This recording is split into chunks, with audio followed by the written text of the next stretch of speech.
And now, it's time for another Dice Tower review with Tom Vasel.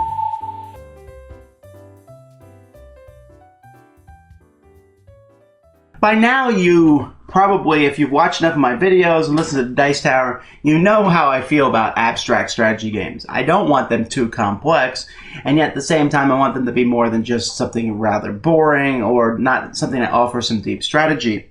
Gridstones kind of breaks my mold in a sense. It's an abstract strategy game that is very, very simple. But it's a bit more chaotic than most strategy games, and luck, not so much luck, but you really don't know how the other players are playing, and there's not a whole lot of, I think you're trying to do this, so I'm going to block you here move. But it's entertaining nonetheless. This is more of a family strategy game, and I would recommend it for that purpose. But before I tell you more of my thoughts, let's look at the board itself. Gridstones is played with this board and a pile of Gridstones, but you're not going to be using all those right away. And with a deck of cards. Each of these decks of cards shows several Gridstones placed in various formations amongst a grid of 9 squares. Depending on how many players are playing the game depends on how much of the board you use. For 2 players, just the blue.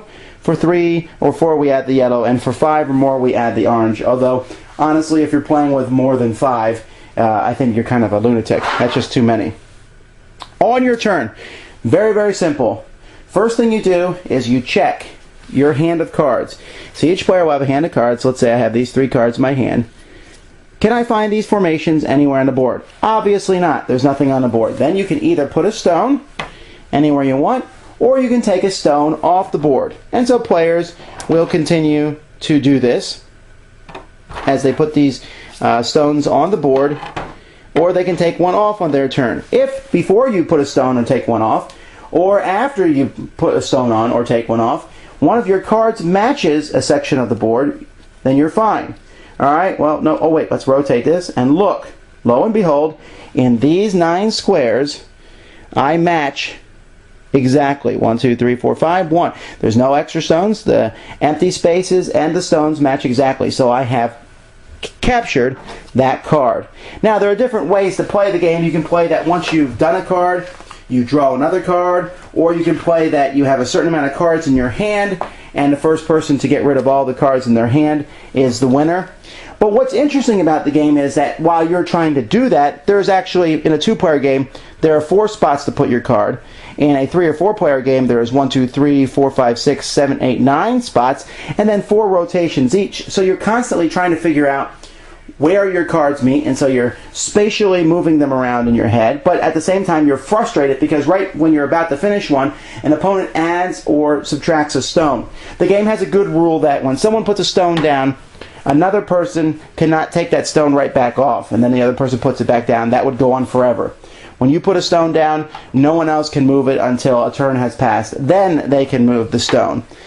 This game actually works best as a 2-player game. In the blue area, I think it works pretty well, although I really don't mind playing it all with 3 or 4. Gridstones ain't going to be winning any kind of award anytime soon for most strategic game. There's really no strategy at all. It's more tactical, just putting a stone down and hoping, watching where your opponent puts stones down and hoping you mess him up. But you really don't know what his cards are in his hand. You only know what yours are, so your best bet is to try to set yourself up. It's very, very light, and yet I still enjoyed it. This is one of those games where you sit and you're playing and everyone's talking and having a good time, but you're moving these around, the cards in your hand, and rotating them, trying to figure out where you can put your stones. It's very entertaining, easy and light, and definitely what I would call an abstract strategy game for the whole family. Thanks for joining us today. For more written, audio, and video reviews, as well as the #1 board game podcast, check out the website at www.thedicetower.com. Until then, this is Eric Summerer, and you've been watching The Dice Tower.